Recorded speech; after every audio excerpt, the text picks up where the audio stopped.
네, 이렇게 저 스튜디오 바뀌는 순간 이렇게 네. 저 화면으로 나가는 것도 나쁘지 않네요. 괜찮죠. 네. 네, 그래서 여러분들이 가끔 보면 이제 광고 화면 나갈 때 걔네들 뭐 하나 이분들 또 뒤에서 뭐 누구 욕하고 있는 거 아닌가 생각들 하실 텐데, 그렇지가 않다는 거. 이렇게 서로 자리 이렇게 교체하고. 해야 그 제 광고할 때 정프로님이 저를 안 괴롭혀요. 모두 다 공개가 돼야 돼. 그렇습니까? 네. 자, 그러면 굉장히 손이 좀 답답한데 말이죠. 우리 장우진 작가님과 함께 오늘 시장 이야기 한번 가보도록 하겠습니다. 어서 오십시오. 어서 오세요. 네, 반갑습니다. 네. 아침 일찍 이렇게 또 타이에 이런 뭐라 그러죠? 이게 더블 버튼이라구나. 그렇죠. 네, 이런 정장까지 또 입어주시고 고맙습니다. 아닙니다. 네. 요건 이제 어쩌면 에티튜드거든요. 뭐야 이 티셔츠 하나 꼴랑 입고 와서 추리닝 같은 거 입고 와서 우리 시청자분들 만나는 거라. 그러게요. 이거 안 됩니다. 장우진 작가님. 저렇게 입으시는 우리보다 최소한 20분 일찍 일어나셨다는 얘기예요. 그렇죠. 네. 존경합니다. 감사합니다. 와주셔서 이렇게. 자, 그러면 뭐부터 좀 보면 좋을까요? 오늘 시장 그냥 일단 이제 제 자료의 제목을 보면 제목 MS 마이크로소프트의 실적 부진이 시장을 흔들었습니다. MS의 실적 부진이 네. 실적이 너무 나쁜 건 아니었는데 애저라고 클라우드 서비스 쪽이 시장 예상치 수준으로 나왔어요. 근데 클라우드 서비스가 원래 더 좋아야 되는데 시장은 이렇게 예상한다고는 했지만 더 높은 걸 기대했는데 생각보다 덜 나오니까 MS에 투자해서 이렇게 한 거죠. MS 투자를 많이 하는데 여기에 대한 성과가 안 나오네? 라는 얘기가 계속 나오는 거예요. 그러니까 야, 그럼 AI 투자 이렇게 막대하게 된 다음에 투자 성과 안 나오면 이거 계속 투자 이어질 수 있어? 라고 하는 우려가 불거지면서 AI 인프라 주식들이 일제히 망가집니다. 네. 그리고 MS가 이렇게까지 성과를 못 내면 AI 소프트웨어는 또 괜찮아? 라고 하는 우려가 또 같이 불거졌어요. 그러니까 AI 소프트웨어는 두 개를 맡고 있는데 AI 소프트웨어가 성과를 그러니까 MS가 얘기하는 게 투자하는데 아직 성과가 안 나온다? 고객들이 돈을 안 써. 라고 얘기하고 있으니까 AI 소프트웨어 돈 벌 수 있어가 첫 번째 나왔고 두 번째는 AI 소프트웨어가 야 이거 AI가 다 만능인데? 그러면 하나 업체가 이거 시장을 주도하면 다른 AI 업체들은 괜찮아? 그렇지. 라고 하는 우려가 불거지면서 AI 소프트웨어들이 좀 더 부진한 흐름이 나는데 하지만 전체적인 시장 분위기가 나쁘진 않았어요. 이게 이제 경기가 좋다라는 표현으로 좀 이제 얘기를 하는데 전체적인 시장 분위기를 이제 미국 시장 좀 얘기 드리면 요 분위기로 볼 수 있을 것 같습니다. 지금 빨간색으로 보이는 게 오늘 굉장히 안 좋았던 시장이고 녹색으로 보이는 것들이 괜찮은데 테크놀로지 쪽이 박살이 났죠. 테크놀로지 쪽은 AI 소프트웨어 쪽 특히 안 좋았고 실리콘 포토니스 소프트웨어 쪽 그다음 자율주행 관련된 이런 테마들이 안 좋았고요. M7도 그렇게 좋지는 않았습니다.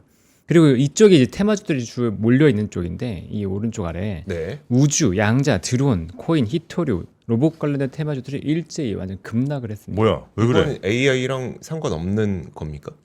AI 쪽이랑은 상관이 없는데 지금 FMC 쪽, FMC에서 금리 동결하는 거에 대한 좀 우려 여기가 좀 있는 것 같고 그다음에 지정학적 위기가 있으면 이런 테마주들이 좀 안 좋은 이슈가 있거든요. 근데 오늘 비트코인도 급락이 나왔고 이란 타격에 대한 우려가 불거지면서 전반적으로 테마주가 안 좋았다 이렇게 보입니다. 그리고 오늘 또 유가는 급등 나왔거든요. 브렌트유가 $70 돌파했어요.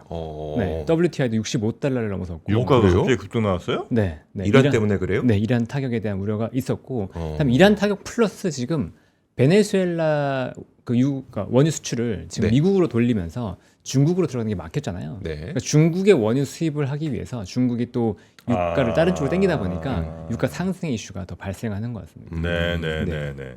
어떻게 보면 중국을 그렇게 이란 거 맞고 뭐 베네수엘라 거 맞고 이러면 중국이 좀 비싸게 사와야 될 수밖에 없겠네. 기름을. 지금 그럴 수밖에 없는 상황이 된 거죠. 그러니까 이란도 지금 틀어막고 있는 거고 러시아도 지금 만약에 이렇게 우크라이나와 화해한다 그러면 러시아산 원유를 싸게 사는 것도 막힐 거고 막히고. 베네수엘라 막혔고 그러니까 아마 중동과 협상력이 떨어질 수밖에 없을 겁니다. 아마 중국이 계속해서 유가를 좀 확보한다고 하면 유가 레벨은 이 정도 수준보다 조금 더 올라가는 그렇다고 급등하는 건 아니겠지만 그런 것들을 좀 우려할 필요는 있다라는 거고요. 그다음에 요거는 그냥 서두에 조금 먼저 얘기 드리고 싶은 게 금 가격, 뭐 은 가격 이런 것들이 급등하고 있잖아요. 맞아요. 금도 어제 올라갔다 좀 살짝 조정 나는데 이게 하반기에 약간의 리스크가 될 수도 있을 것 같아요. 그러니까 금 가격이 금, 은, 동, 그다음에 반도체 가격 그리고 유가 이런 것들을 보면 공급발 인플레이션에 대한 우려가 불거질 수 있거든요. 네. 네, 지금은 그런 것들에 대한 우려가 완전히 이제 눌려져 있는 상태고 인플레이션 없다 뭐 이런 식으로 얘기 나오고 있지만 만약에 공급발 인플레이션이 부각된다 그러면 금리에 대한 충격이 올 수 있어요. 그러니까 지금 이제 주가들이 워낙 유동성에 대한 효과 때문에 올랐기 때문에 네. 요거에 대한 반작용을 조금 우려할 필요 있다. 지금 당장은 아니고요. 뭐 하반기 쪽 그럴 수도 있으니까 일단 그 동향을 좀 볼 필요가 있다는 것들을 염두에 두면 좋을 것 같고요. 네. 저는 요즘에 이번 주말이면은 그 연방 정부 셧다운 다시 시작될 수도 있잖아요. 그 리스크는 사실 시장이 좀 반영하고 있어요, 안 하고 있어요? 좀 안 하고 있는 것 같아 보여요. 안 하고 있는데 네.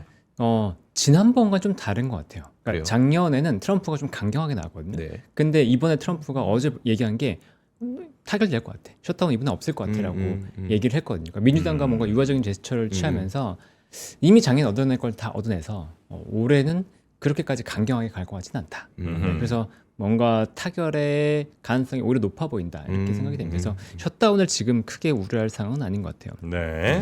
그리고 미국장보다도 한국장 잠깐 얘기해도 되나요? 한국장 가시죠. 네. 네, 어제 한국장이 이제 급등을 했었는데 보시면 이제 빨간색은 또 여기서는 빨간색이 긍정적인 겁니다. 한국이니까. 네. 근데 파란색이 거의 안 보이죠. 최근에 이런 장이 없었거든요. 모든 뭐 종목 섹터가 거의 올랐다고 볼 수 있는데 특히나 코스닥 쪽이 굉장히 강합니다. 코스닥이 보면 2.7%가 상승했는데 대형주가 3.5%가 상승했죠. 그러니까 얘기하고 싶은 게 뭐냐면 요거예요. 코스닥이 상승하는데 지금 기간 수급을 보면 5일 동안 정말 어마어마한 순매수가 들어왔거든요. 그러니까 지금 기간 순매수가 10조 원 이상 들어왔고 그중에서 금투가 지금 순매수를 한 게 거의 10조 원, 9조 원 가까이. 그러니까 금투 중심으로 순매수가 되고 있는데 이게 왜 그러냐? 그 다음에 이게 이어질 수 있냐가 퀘스천 마크잖아요. 네. 근데 이 금투의 순매수를 분석을 하면 ETF 때문입니다. 근데 ETF가 왜 이렇게 작용했냐라고 보면 ETF가 처음 설정이 되면 상장이 되고 나서 가격이 현물과 ETF 가격을 맞춰줘야 되잖아요. 네. 근데 만약에 ETF 쪽의 수요가 급증해서 ETF 가격이 올라버리고 현물보다 올라버리면 이걸 조정해야 되니까 네. 현물을 산 다음에 ETF 좌수를 늘리고 ETF를 팝니다. 네. 그게 기관이 한 일인데 기관이 이 ETF 가격이 개인들이 워낙 순매수를 해서 올라버리니까 이걸 눌러야 되는 거예요. 네. 그러니까 일제히 그 기관 LP가 지금 현물을 사서 네. 이걸 누르고 있는 거죠. 그러니까 그러니까 금투의 순매수가 이렇게 잡히고 있는 건데 결국 뭐냐?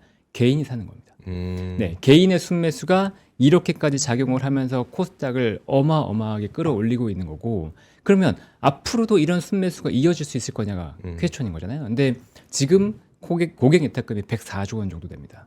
역대 최대예요. 1년 전 대비해서 2배가 증가했습니다. 거의 2배. 그러니까 대기 자금은 워낙 많다. 그리고 어제 시장에서 보였던 건 어제 코스닥 변동성이 5%였거든요. 네. 네, 하락이 2% 넘게 갔다가 2.7% 올랐던 거예요. 그러니까 5% 가까이 변동했던 걸 보면서 사람들이 뭘 느꼈냐? 빠지면 사야 된다. 네. 네, 그거를 학습한 거죠. 그리고 코스피 5천을 통해서 학습을 1번 했습니다. 코스피 5천을 통해서 정부 정책에 맞서면 안 된다. 가야 된다. 근데 코스닥 3천 불렀죠. 근데 코스닥 3천 부른 상태에서 올랐는데 조정을 받으니까 또 가요.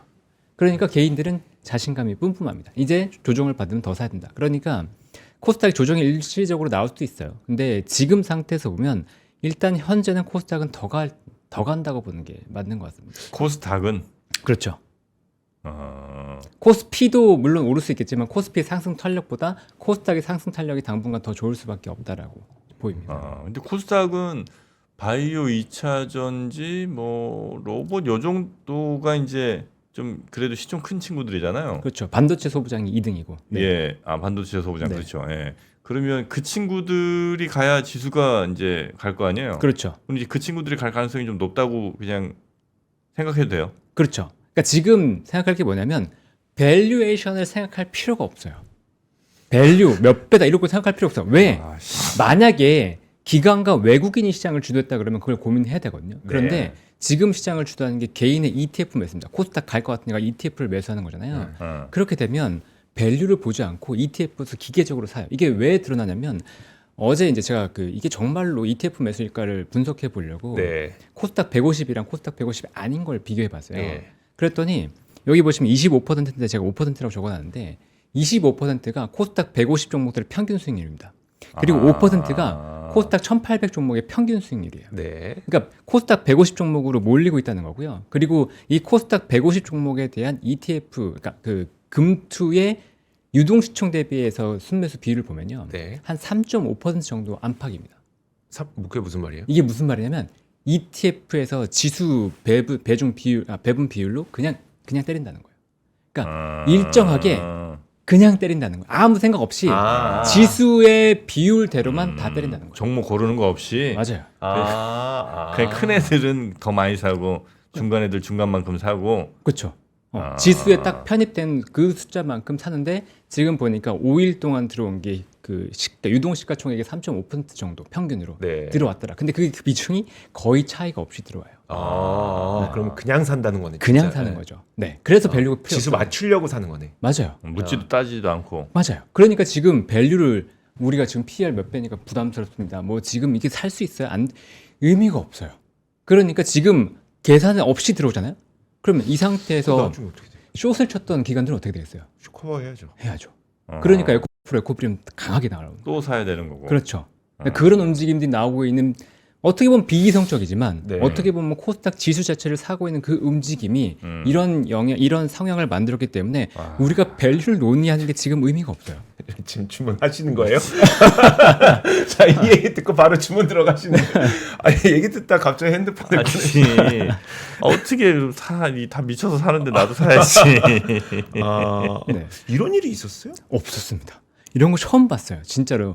이 정도 역대급으로 들어온 건 처음 봤고 코스닥은 애초에 건들지 않았죠. 사람들이. 기관다 외국인도 건들지 않았고 개인들도 야 코스닥은 믿을 수 없어 라고 하는 그런 편견이 굉장히 강했는데 이거를 정화시키겠다고 얘기하잖아요. 네. 그렇죠. 시장 정부에서 정화. 정화하겠다고 얘기하고 대출. 코스닥 3천을 위해서 뭔가 우리가 정책들을 마련하겠다라고 얘기하고 있잖아요. 그러니까 자금이 들어올 수밖에 없죠. 네. 근데 여기에다가 어제 또 얘기 나온 게 뭐냐면 연기금 개편에서 네. 코스닥 쪽에 자금 들어오겠다 하겠다 이런 얘기들이 나왔잖아요. 맞아요. 그러면 코스닥은 시가총액이 600억입니다. 600억 그 하이인스 시총밖에 안 돼요. 근데 지금 코스피 시가총액이 한 8분의 1, 7분의 1 이 정도밖에 안 되거든요. 그러면 이 그 연기금 기반으로 해서 자금이 들어오게끔 한다고 하고 그리고 네. 개인들의 대기 자금이 들어오기 시작하면 코스피 탄력과 코스닥 탄력을 비교했을 때 어디가 더 강할 것 같으세요? 당연히 코스닥 탄력이 강할 수 있죠.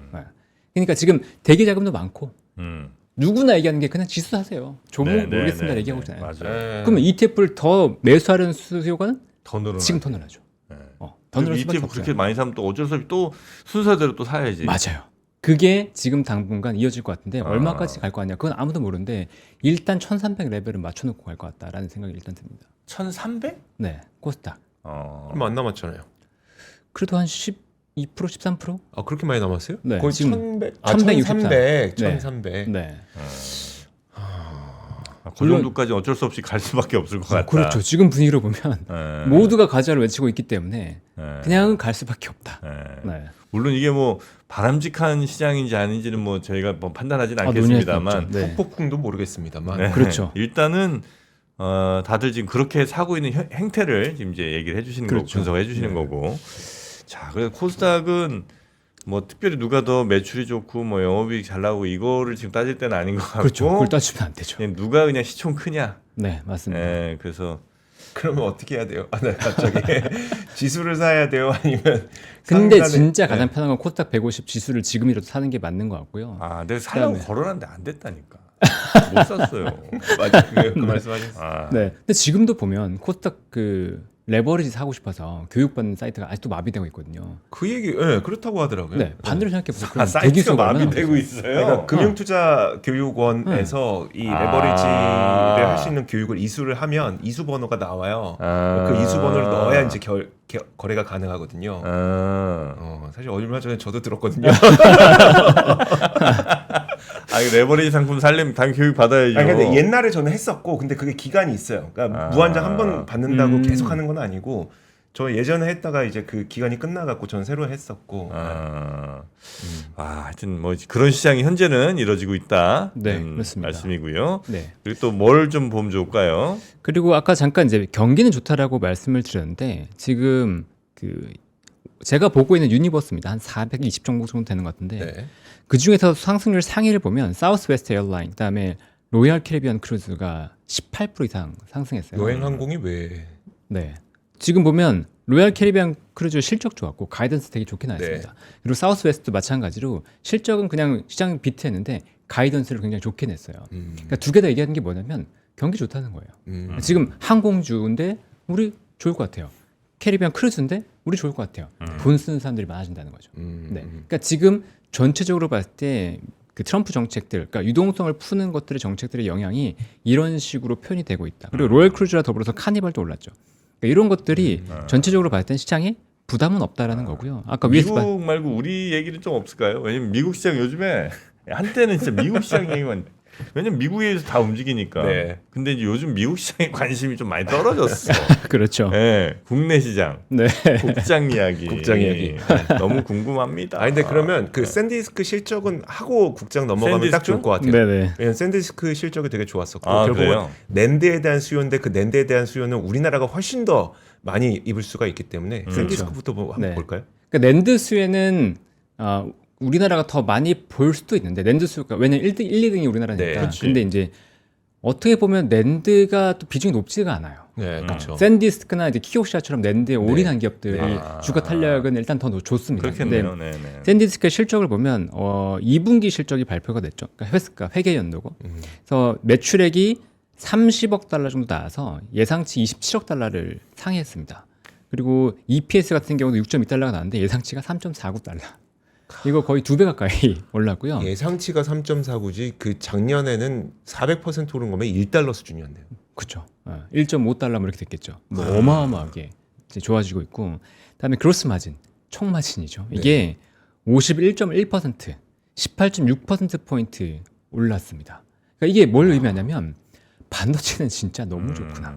이게 지금 재작년에 우리가 봤던 GPU 사이클이랑 거의 비슷하게 올라가고 있습니다. 네. 총마진 올라가면서 매출이 올라가면서 총마진 올라가고 계속해서 수요 좋다라는 얘기가 나오고 있는 상황이 낸드는 이제 시작인 것 같아요. 네. 그리고 3분기 가이던스를 제시했는데 야 이것도 놀랐습니다. 매출액이 44억 달러에서 48억 달러. 예상치가 29억 달러였어요. 이거를 어마어마하게 상회하는 숫자를 제시했고요. EPS 보세요.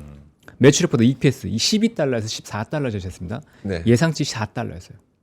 예상치 3배 상회하는 실적을 공개한 거죠. 이거는 상상하기 그리고 어려운 GP 마진. 2분기의 GP 마진이 51%. 네. 근데 3분기 GP 마진이 우리 65%에서 67% 나와요. 이 기간 동안 물량을 그렇게 늘리진 못할 거라는 가정 하에 가격이 저만큼 오른다는 그렇죠. 얘기네요. 가격이 오르는 거죠. 네. 어차피 반도체는 급격하게 공급을 늘릴 수가 없습니다. 네. 그래도 낸드는 공급을 늘릴 여지가 조금 있을 거예요. 네, 디램과는 좀 다르게. 그래도 그렇다고 하더라도 지금 쇼티지가 나오고 있는 상태는 맞다.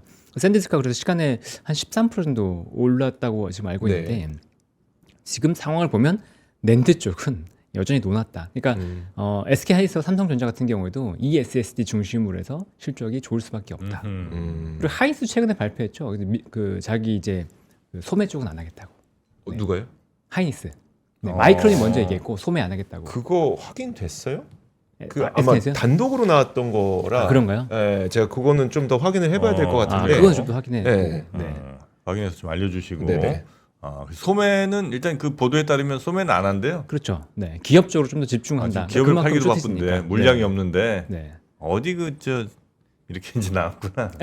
네. 네. 그리고 샌디스크랑 더불어서 웨스턴 디지털도 실적이 나왔는데 네. 웨스턴 디지털은 HDD 하드디스크 하나 없었죠. 근데 여기도 실적이 잘 나왔습니다. 근데 물론 낸드만큼 서프라이즈는 아니었고 가이던스 같은 경우에도 그냥 시장 예상치보다 약간 좀 더 좋은 정도였어요. 하지만 그렇다고 하더라도 여전히 스토리지 쪽이 워낙 좋다라는 것들을 확인했기 때문에 샌디스크와 웨스턴 디지털 모두 좀 시장에서 관심을 가졌고 지금 우리나라에서도 낸드 쪽 관심을 더 가져야 될 걸로 보고 있습니다. 뭐 오사트라든가 아니면 장비 쪽은 아니겠지만 소재라든가 이런 쪽에서 낸드 관련된 기업들은 조금 더 지금 부각이 될 가능성이 좀 있다 이렇게 보이고요. 네. 자, 그리고 또 저는 국장에 무슨 일 있나 이게 많이 궁금하거든요. 네. 우리 국장. 네. 왜냐면 요즘 국장이 너무 좋잖아. 어떻게? 일단 그 국장에서 가장 편한 건 방금 말씀드렸던 것처럼 코스닥 ETF 네. 쪽 플러스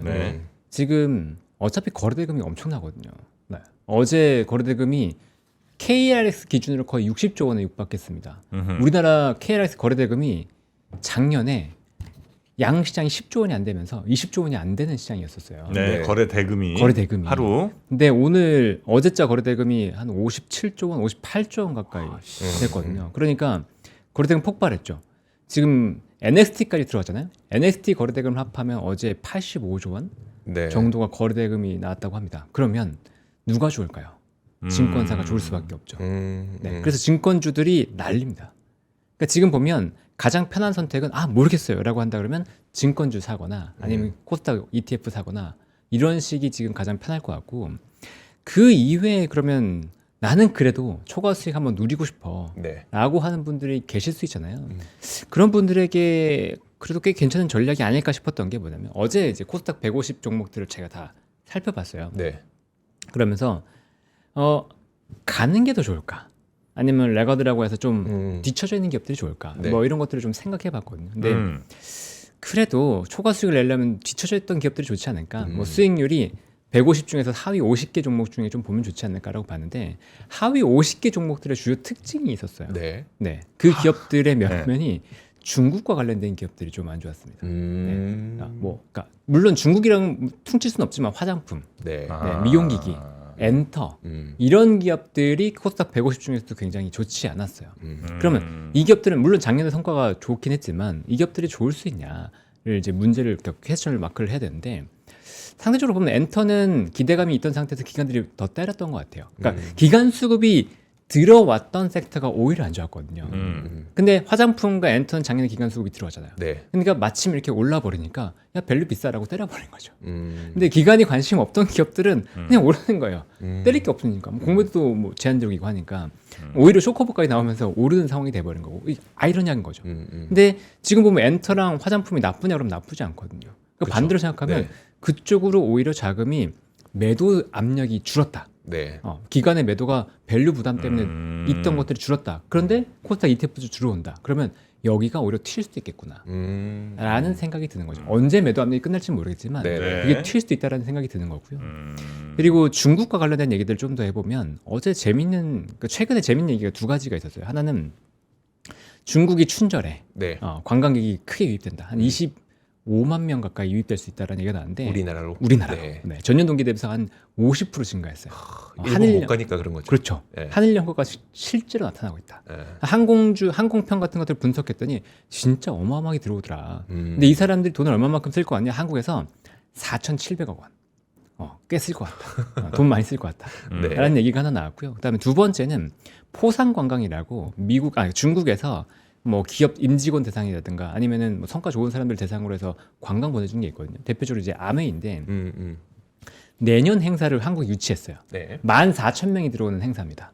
그런데 이런 포상 관광에서 사람들이 쓰는 돈은 일반 관광객 대비해서 한 1.8배 정도로 분석이 되거든요. 근데 그 관광을 유치했어요. 근데 단순히 유치했다는 게 중요한 게 아니에요. 이게 13년 만에 우리나라로 돌아왔습니다. 일본에 있던 게. 네. 그러니까 이게 무슨 얘기냐? 일본과 중국의 갈등이 실제로 표면화되면서 이 효과가 우리나라 쪽으로 들어오고 있구나. 그러니까 한국의 인바운드 관련된 얘기, 제가 계속 얘기 드렸고 인바운드 관련된 게 실적으로 연결되기 시작하면 주가가 폭발할 수 있을 것 같습니다라고 얘기 드렸었는데 어제 GS P&L이라고 호텔주 네. 11% 올랐습니다. 네. 그러니까 이런 GS P&L, P&L 어떤 호텔? GS P&L이 파르나스. 네. 강남에 그 삼성동에 있는 파르나스. 네. 뭐 이런 이제 호텔 브랜드 갖고 있는데 거기가 지금 주가가 급등하고 있죠. 지금 호텔이 무슨 상황이냐면요. 호텔이 반도체랑 비슷한 상황입니다. 네. 쇼티지예요? 쇼티지죠. 네. 쇼티지라서 가격이 올라가고 있어요. 호텔이 쇼티지라고요? 네? 호텔이 쇼티지라고. 호텔 쇼티지요. 호텔도 공급을 늘릴 수가 없잖아요. 그렇죠. 근데 네. 코로나 때 중소 숙박 업체들이 많이 망했어요. 네. 그런 상태에서 호텔이 부족하다 보니까 관광객은 유입이 됐죠. 호텔 가격이 올라가고 있어요. 그럼 호텔 가격이 올라가면 그만큼 마진이 남는 거죠. 네. 호텔도 지금 약간 반도체처럼 되고 있는. 호텔도 뭐 갑자기 뚝딱 지을 수는 없으니까. 그러니까 못 짓죠. 네. 그런 상황이 되고 있고 그래서 가격 상승으로 인한 마진 상승이 분명히 기대가 됩니다. 그래서 올해 1분기, 뭐 2분기 지나갈수록 호텔주들은 관심을 받을 텐데 뭐 호텔신라, 그다음에 서부 T&D, 그다음에 GS P&L 뭐 이런 기업들, JS 코퍼레이션이라고 하얏트 갖고 있거든요. 네. 뭐 이런 기업들에 대한 관심들을 다시 생길 수 있고요. 그다음에 인바운드가 들어온다고 했을 때 기사들에서 일제히 주목하는 게 뭐냐면 아까 25만 명 들어온다고 했죠. 네. 이 사람들이 예약한 게 뭔지 아세요? 피부. 화장품? 피부 미용. 피부 아, 미용? 네. 맞아. 성형, 피부 미용. 맞아. 이쪽을 엄청 그렇게 하시더라고. 많이 예약했대요. 어. 근데 브로커리지 하는 분이 얘기하는 게 나오는데 이번에 예약한 건이 어마어마하다. 내 이렇게까지 많이 예약한 걸 20년 내가 일하면서 처음 봤다. 이렇게까지 얘기했거든요. 그러니까 이렇게 보면 우리나라의 미용 기기에 대한 관심이 더 커질 수 있겠다라는 네. 생각이 들고 그다음에 강남이면 어디 뭐 피부과 이런 데가 난리래요. 사람이 그러니까 일할 사람을 못 구해갖고 네네. 뭐 의사들도 그렇고 뭐 무슨 실장들 간호사들 지금 난리랍니다. 네, 그렇죠. 부인단이라고. 요즘에 네. 강남 쪽에 그 메이크업 샵들이 있는데 거기서 한국형 메이크업을 받고 인스타에 사진 올리는 것도 외국인들 사이에서 엄청나게 유행이라고 하더라고요. 네. 네, 맞습니다. 저도 많이 봤습니다. 네. 와.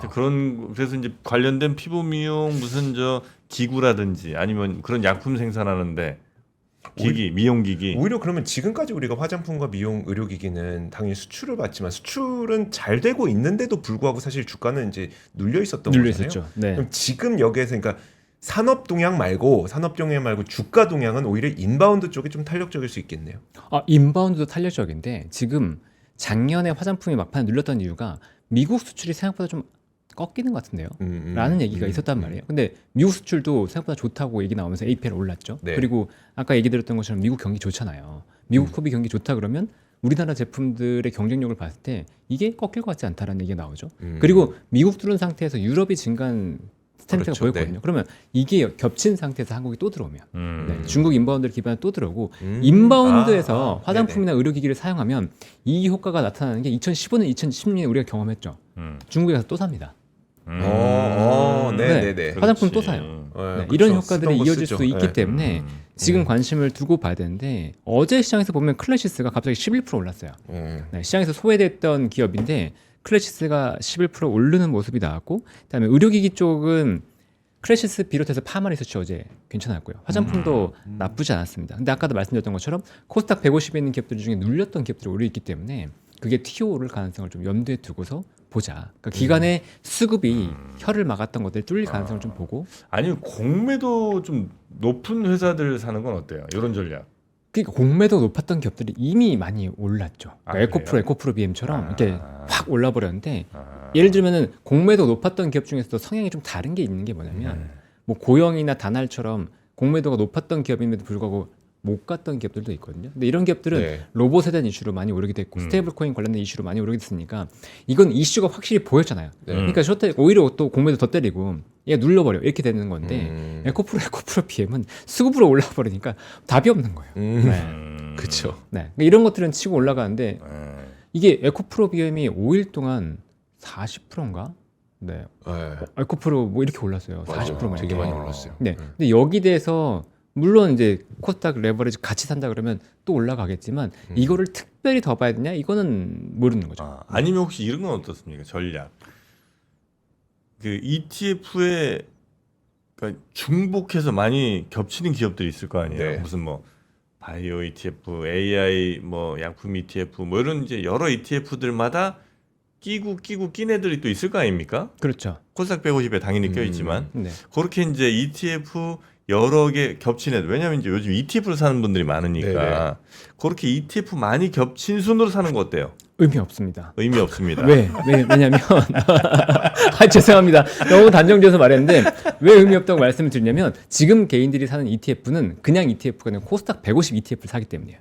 온리 그것만이에요. 네, 온리 그래요? 코스닥 150 ETF와 코스닥 레버리지 ETF를 사고 있습니다. 코스닥 사나 보면 모르겠다는 거예요. 그냥 그것만 코스닥 ETF 그냥 맨 위에 순위부터 보면 되는구나. 그냥. 네, 지금 그러고 있는 거죠. 굳이 뭐 이런 짜찬 전략 같은 거 괜히 하다가 머리 쓰려다가 머리만 빠지고 알겠습니다. 오히려 그 피곤한 상태가 돼버리기 때문에 우주 쪽 요즘 괜찮은 것 같은데 우주가 이제 국내 이슈랑 이제 스페이스X 상장 이슈가 동시에 붙었죠. 그리고 어제 이슈가 또 나왔던데 스페이스X랑 그 XAI랑 합병한다는 얘기들이. 맞아요. 그 넘어가기 전에 SK 하이닉스 그 그러니까 리테일 안 파는 거 아직 확인이 안 됐어요. 그러니까 해외 매체에서 언론 보도는 나왔었고, 근데 이제 확인은 안 된 상태예요. 아직까지. 네. 네. 아까 좀 말씀해 주셨던 네, 감사합니다. 그 단독 그 보도는 저희가 한번 확인을 다시 한번 해보도록 네. 하겠고요. 현재까지는 확인은 안 된 상태다. 그리고 이제 우주 관련해서는 스페이스X랑 XAI 합병 얘기가 어제 네, 나왔죠. 맞아요. 확정된 건 아니었고 네. 이렇게 합병을 시켜서 가치를 더 부각시키겠다.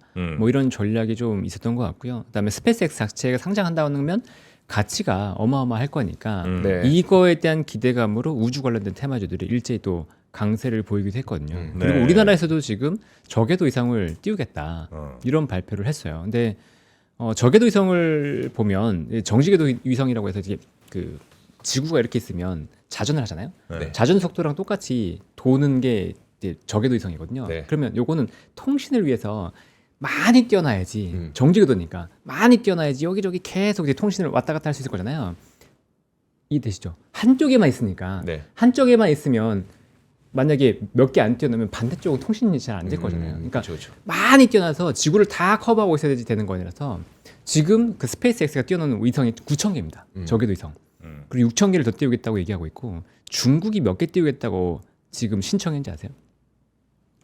20만 개. 20만 개. 네, 20만 개 띄우겠다고 발표했습니다. 근데 우리나라의 저궤도 위성 2030년까지 몇 개 띄우는지 혹시 아세요? 우리나라 몇 개 띄울 수 있어요? 2개. 네, 2개 띄우겠다고 이제 발표해서 그걸 더 늘리겠다라고 지금 계획하고 있습니다. 그러니까 우리나라도 저궤도 위성 쪽을 확보해야지만 피지컬 AI 쪽 사업을 연계할 수 있다. 이게 우주가 또 AI랑 연결이 돼 버렸죠. 왜? 피지컬 AI를 하려면 언제든지 작동이 돼야 되고 이게 멈추면 큰일 난다. 그러면 이 피지컬 AI를 작동하기 위해서 혹시나 음영 지역이 있는 것까지 커버하려면 위성이 아니면 안 된다. 네. 네, 그 이제 정지 궤도는 아마 꽤 높이 떠 있는 애들일 거고. 그렇죠. 예, 그런가요? 걔네들 이제 36,000 왜냐면 쟤는 또 과학을 보다잖아. 아, 맞아요. 죄송합니다. 그럼 제가 오해가 된답니다. 네.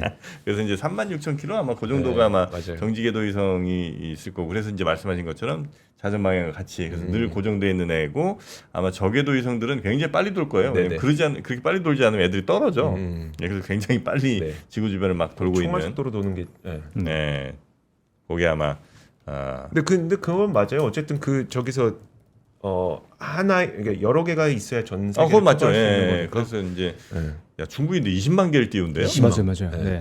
와, 이건 미쳤네. 제가 착각했네요. 죄송합니다. 어쨌든 20만 개 띄워서 뭐 하려고 그러지? 일단 통신망을 이게 갖추려고 하는 거예요. 군사용으로. 네. 그다음에 그 저기 관찰 뭐죠? 이게 그 군사용 관찰 그 뭐죠? 감시 정찰. 네. 감시 정찰 이쪽 때문에 좀 그리고 꽤 우주 많이- 데이터 센터도 얘기하고 있어요. 우주 데이터 아, 센터. 네. 맞아요. 그래서 저는 사실 얼마 전에 제가 저희 악관에서 이제 아직은 공개가 안 됐는데 그 정우영 연구위원이라고 우주항공 하시는 분 있잖아요. 그분하고 한 1시간 반 정도 인터뷰를 쭉 하면서 아니 이거 인공위성 띄워봐야 스페이스 X 하나 좋은 거지 우리한테 뭐가 얼마나 좋다고라고 얘기를 했더니 이 어쨌든 군사 그다음에 인공지능이 모두 관련되어 있다 보니까 스페이스 X가 하면 경쟁적으로 다른 국가가 안 할 수가 없다는 거예요. 유럽도 나설 거고 중국도 나설 거고 러시아도 나설 거고 왜냐하면 얘네한테 우주 통신망을 다 뺏길 수는 없는 거잖아요. 그렇죠. 그럼 거기서 나오게 되는 그 시장의 커짐 여기에서 우리가 납품하게 될 수 있는 부품의 수 이런 것들이 달라질 수 있다고요. 그리고 그걸 받을 수 있는 지상 장비 지금은 지상 장비가 스페이스X 그 단말기 하나지만 그거 뭐 우리 SK 갤럭시도 쓰고 애플도 쓰는 것처럼 네. 아니 보내는 건 보내는 거고 받는 애들은 따로 생길 거다 이러면서 그쪽은 좀 이렇게 넓게 봐야 된다 하더라고요. 그렇죠. 그래서 인텔리전트 테크 같은 경우에도 이제 위에서 쏘는 것들을 중간에서 받아가지고 중간 기지국 역할하는 것들 그쵸, 안테나 만드는. 네, 그렇죠. 그래서 실제 아마존 쪽 수주 받아서 하고 있잖아요. 네, 그런 것들 맞습니다. 기대감이 있죠. 그래서 인텔리전트 그 옛날에 그 선박용 안테나 맞아요. 네, 그거 하시던 회사인데 네. 근데 지금은 이제 지상 쪽이랑 그다음에 항공, 네. 방산 이쪽으로 확장이 되면서 기대감을 좀 갖게 되는 회사이기도 하죠. 네.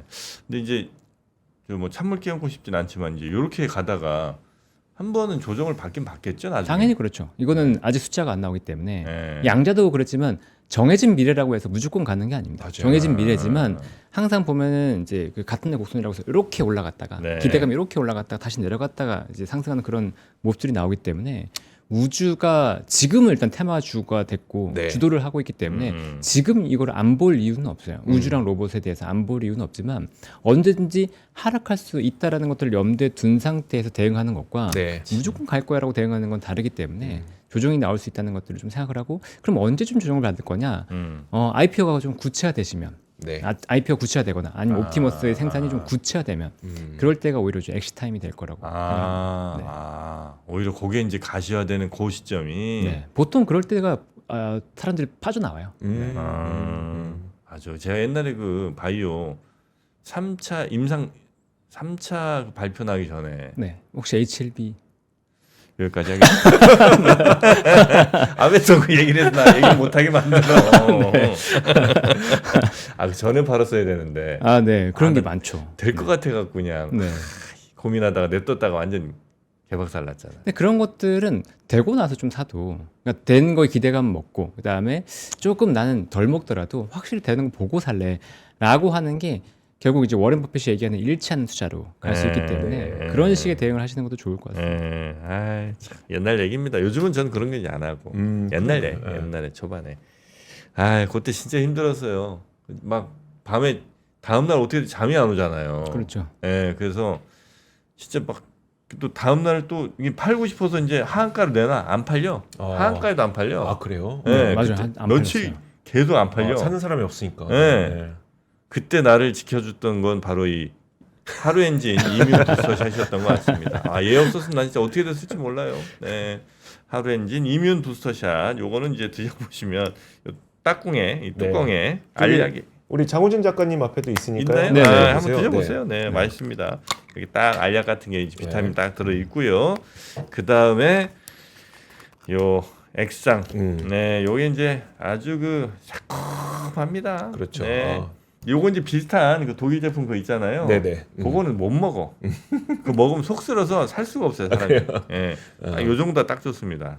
되게 특이했던 게 알약 먹을 때 물하고 알약 먹으면 약간 걸리는 거 있잖아요. 근데 약간 지금 그 점도가 높은 액상인데 이게 훨씬 잘못 넘어가더라고요. 그래서 전 되게 신기했어요. 이거 우리 침이랑 똑같이 만들었어요, 점도를. 그렇구나. 침 삼키듯 먹으면 됩니다. 자 그래서 나를 살린 하루 엔진 이뮨 부스터샷. 빠르게 흡수되는 마그네슘 보충 원하시는 분들, 이런 분들에게도 좋고요. 당연히 뭐 비타민 하루 지친 분들, 이렇게 아침 하나 딱 먹고 시작하시면 진짜 부스터가 됩니다. 그래서 활력이 필요한 순간에 한 샷 하시고 아니면 지친 날 섭취하시면 효과가 더 두드러지는, 뭐 부작용이라고 할 건 아니지만 하여튼 시야는 굉장히 노랗게 나온다는. 귤만 많이 먹어도 그렇게 돼요. 그러니까 비타민 많이 먹어도 비타민 많이 들어가면 그렇게 되죠. 근데 시 색깔이 진짜 예뻐. 그렇게 예쁠 수가 없어요. 그런 노란색이 어떻게 내 몸에서 나오나 싶을 정도로 예쁘게 나옵니다. 누구한테 자랑하고 싶은데 자랑할 수도 없고. 한번 드셔보시면 일단 2시간 있다가 한번 가보세요. 한번 싸보시면 뭔 얘기인지 아실 겁니다. 새콤달콤한 자몽맛이라 맛있게 섭취 가능한 하루 엔진 이뮨 부스터샷 맛있게 드시고요. 요거 영상 아래 더보기 링크나 요 고정 댓글 링크 있으니까 들어가시면 되겠습니다. 자, 우리 장호진 작가님 요 정도 오늘은 마무리하고요. 아마 다음 주부터는 매일같이 보게 될 것 같습니다. 매일 아침에 나오죠. 다음 주도. 근데 매일매일 하시다 보면 그렇게 못 차려입으실 거예요 아마. 지쳐갖고 나중에 이제 후드티 입고 나오고 그럴 날이 올 겁니다. 장호진 작가님 오늘 고생 많으셨고 다음 주에 뵙겠습니다. 고맙습니다. 네, 감사합니다. 저희는 엄경화 위원 모시러 갑니다.